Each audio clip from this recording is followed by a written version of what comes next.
سمجھنے لگو جو کچھ تم کہہ رہے ہو۔ ولا جنباً اور ناپاکی کی حالت میں بھی نماز نہیں پڑھ سکتے، الا عابری سبیل مگر مسافر یہاں تک کہ غسل کر لو تم۔ وَإِن كُنتُم مَرْضَىٰ اگر تم میں سے کوئی مریض بیمار ہو جائے، او علی سفر یا سفر کی حالت پر ہو، او جاء احد منکم من الغائط یا تم میں سے کوئی کسی ضرورت کی جگہ سے آئے، او لامستم النساء یا بیویوں سے مل کر آئے، فلم تجدوا ماء اور تم پانی نہ پاؤ، تو فتیمموا صعیدا طیبا پس تم پھر پاک مٹی سے تیمم کرو، فامسحوا بوجوہکم وایدیکم اپنے چہروں کا بھی مسح کرو اور اپنے ہاتھوں کا بھی مسح کرو،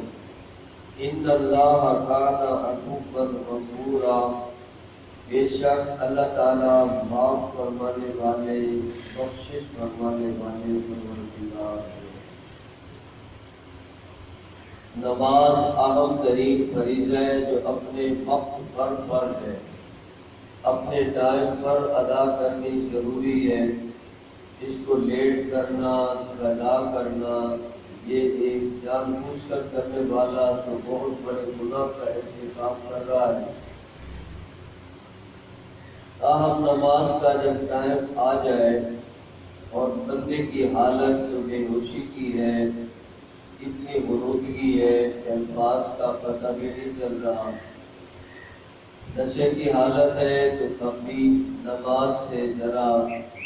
دور رہے، کیونکہ نماز پڑھے گا الفاظوں کا پتہ نہیں چلے گا، آگے پیچھے ہو جائیں گے۔ صحابہ کرام کے ساتھ ایسا پیش آیا، نماز پڑھ رہے تھے،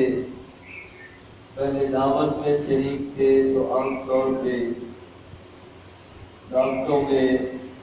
شراب یا ایسی چیز استعمال ہوتی تھی۔ ابتدائی زمانہ اسلام میں اس کی ممانعت نہیں آئی تھی، بعد میں اس کو حرام قرار دیا گیا تو پھر سارے صحابہ اس سے مکمل پرہیز کرتے تھے۔ ابتدائی زمانے کی بات ہے، اب وہاں کوئی شراب بھی استعمال ہوئی، نماز کا ٹائم بھی آیا، اب ایسا نشہ جس میں انسان کے ہوش و حواس بھی نہ رہے اور ایسا دماغ کے اوپر اثر ہو کہ الفاظ کا پتہ بھی نہ چلے، لیکن نماز پڑھ رہے تھے، الفاظ آگے پیچھے ہوئے۔ اللہ تبارک و تعالیٰ کی طرف سے یہ حکم آیا اور ہمیشہ کے لیے ایک سبق دے دیا گیا، آج نشے کی حالت میں ہو تب بھی ذرا لیٹ کرو تاکہ طبیعت صحیح ہو جائے، اور غنودگی اتنی آ گئی کہ اب پتہ ہی نہیں چل رہا، تب بھی تھوڑی دیر ذرا ٹھہر جاؤ، طبیعت ٹھیک ہو جائے، سمجھ جائے، پھر نماز کو بندہ پورے احترام سے، پورے اہتمام سے ادا کرے۔ نماز کے بارے میں نبی اکرم صلی اللہ علیہ وسلم نے فرمایا اہم ترین عبادت ہے، اس لیے اس کو حضوری قلب کے ساتھ ادا کیا کرو، تمہارا دل بھی حاضر ہو اور دماغی طور پر بھی بندہ بالکل ٹھیک ہو، نماز ادا کرے، پتہ ہو اس وقت میں کون سا عمل کر رہا ہوں اور کیسے میں نے نماز ادا کرنی ہے اور کیا کیا میں نے پڑھنا ہے، حتیٰ کہ انسان کو اگر سارا پتہ ہے، ترجمہ معلوم ہے، تو پھر تو اتنا بھی پتہ ہوگا کہ یہ سورت میں نے پڑھی ہے اور اس کا یہ مطلب ہے، بہرحال اتنا تو پتہ ہو یہ سورت پڑھ رہا ہوں، یہ رہتے ہیں اور ایسے ایسے پڑھنی ہے۔ تو نماز کے بارے میں گویا ایک یہ بھی شرط قرار دے دی گئی، اور دوسرا پاکیزگی طہارت کے بارے میں نماز کے لیے اہم ترین حکم دیا گیا کہ پاکیزگی کو حاصل کرو، بندہ ناپاک ہو نماز نہیں پڑھ سکتا۔ نماز کی شرائط جیسے ہے، غسل کی ضرورت ہے، غسل کرے، استنجا وضو کی ضرورت ہے وضو کرے، باوضو ہے تو نماز ادا کر رہا ہے، لیکن نماز کے لیے طہارت شرط ہے، اسی طرح ہوش و حواس شرط ہے۔ اور اگر مریض جو مسافر مریض بعض اوقات ایسی کوئی تکلیف ہو جاتی ہے، وضو کرنا مشکل لگتا ہے، سردی لگ رہی ہوتی ہے یا ایسا کوئی عمل پیش آتا ہے، وضو کرتا ہے تو مرض پڑتا ہے، تو ایسی حالت میں ذرا یعنی رکے اور دیکھے یہ صحیح ہو رہی ہے ٹھیک، ورنہ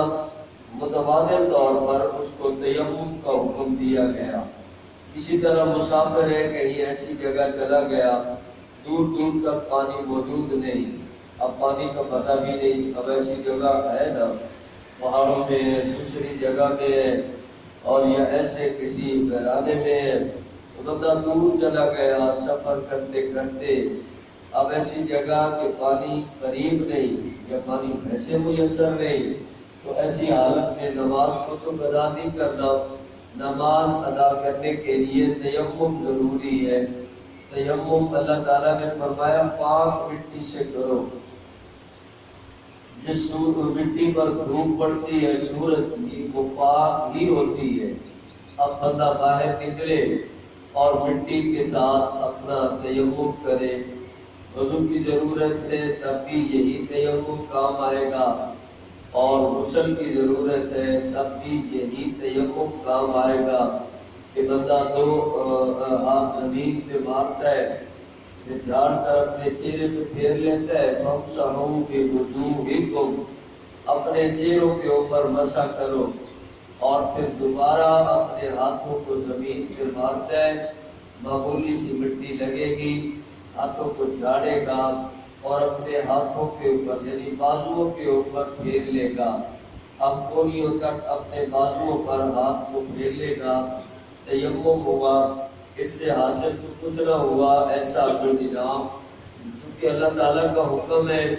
اللہ تعالیٰ نے امت محمدیہ کے لیے بڑی آسانیاں فرمائی ہے، دیگر ایسے احکامات میں بھی بڑی سہولت اور بڑی آسانی ہے۔ یہاں بھی اللہ تعالیٰ نے وضو اور غسل کی بجائے اب تیمم کا اللہ رب العزت نے حکم فرمایا تاکہ نماز قضا نہ ہو، نماز کو اپنے وقت پر ادا کر لیا جائے کہ بندہ ٹھیک ہے، ہوش و حواس بھی ٹھیک ہے، صحت بھی ٹھیک ہے، اور یہاں نماز کا ٹائم بھی ہو گیا ہے، لیکن مجبوری یہ ہے کہ مریض ہے یعنی پانی نہیں مل رہا اور ایسا کوئی مسئلہ ہے، اب یہاں پانی نہیں ملا تو تیمم کا اللہ رب العزت نے جو حکم دیا جب پانی ملے گا پھر وضو کے ساتھ ہی نماز ادا کرنی ضروری ہے۔ بڑی اہم ترین عبادت ہے، بغیر طہارت کے نماز ہوتی نہیں، پاکیزگی کے بغیر نماز ہوتی نہیں، بندہ ناپاک ہو، جسم سے ایسی چیزیں نکلی ہیں اب ان کو دھونا ضروری ہے، پاکیزگی حاصل کرنا ضروری ہے، طہارت حاصل کرنا ضروری ہے، بندہ پہلے طہارت حاصل کرے پھر نماز جیسی اہم ترین عبادت ادا کرے۔ عبادت کا چونکہ اللہ تعالیٰ نے حکم دیا ہے کہ عبادت ایسے کرو کہ اللہ کے ساتھ کبھی کسی کو شریک نہ بناؤ، اور دیگر حقوق بھی بتائے گئے، ہر عمل میں بندہ اللہ تعالیٰ کا حکم پورا کرے۔ اس وقت ہمارے مالک کا کیا فرمان ہے، رب ذوالجلال نے کیا فرمایا، اللہ تبارک و تعالیٰ نے کیا حکم دیا، تو یہاں نماز کے بارے میں یہ ہدایات دے دی ہے، بندہ پوری آیت پڑھے اور پوری آیت کا مطلب سمجھے اور مطلب کے بعد اپنا عمل بنائے اور نماز کو بہترین طریقہ سے ادا کرے۔ اللہ تعالیٰ نے اس نماز کو بڑی خوبصورت عبادت بنایا اور قرب کا ذریعہ بنایا، بخشش کا ذریعہ بنایا، بندے کی بلندیوں اور عظمتوں کا ذریعہ بنایا، اس لیے نماز کو مشکل کام بھی نہ سمجھا جائے اور نماز کے اندر غفلت اور سستی بھی نہ کی جائے، بندہ نماز کو ٹائم پر اپنے وقت پر ادا کرے اور پورے آداب کے ساتھ پوری شرائط کے ساتھ نماز کو ادا کرے۔ حضور اکرم صلی اللہ علیہ وسلم نے اس لیے فرمایا جیسے میں کرتا ہوں نماز کے اندر اسی طرح تم بھی کرو، جیسے میں پڑھ رہا ہوں اسی طرح تم بھی ادا کرو۔ تو نماز کے بارے میں ہدایات بھی دی گئی تھی، نمونہ بھی پیش کیا گیا، اور اللہ رب العزت کی طرف سے بڑی رعایات بھی دے دی گئی۔ تیمم کے بعد فرمایا ان اللہ کان عفوا غفورا، اللہ تعالیٰ معاف فرمانے والا ہے، تم نے اپنی مرضی سے تیمم نہیں کیا، اللہ کا حکم پورا کیا ہے، اللہ رب العزت تمہیں معاف فرمائیں گے، اللہ تعالیٰ نماز کا ثواب عطا فرمائیں گے۔ تو بہرحال نماز اہم ترین فریضہ اپنے وقت پر بہترین طریقہ سے ادا کرنے کا اہتمام کیا جائے۔ اللہ رب العزت اپنی رحمت سے سب کو عمل کرنے کی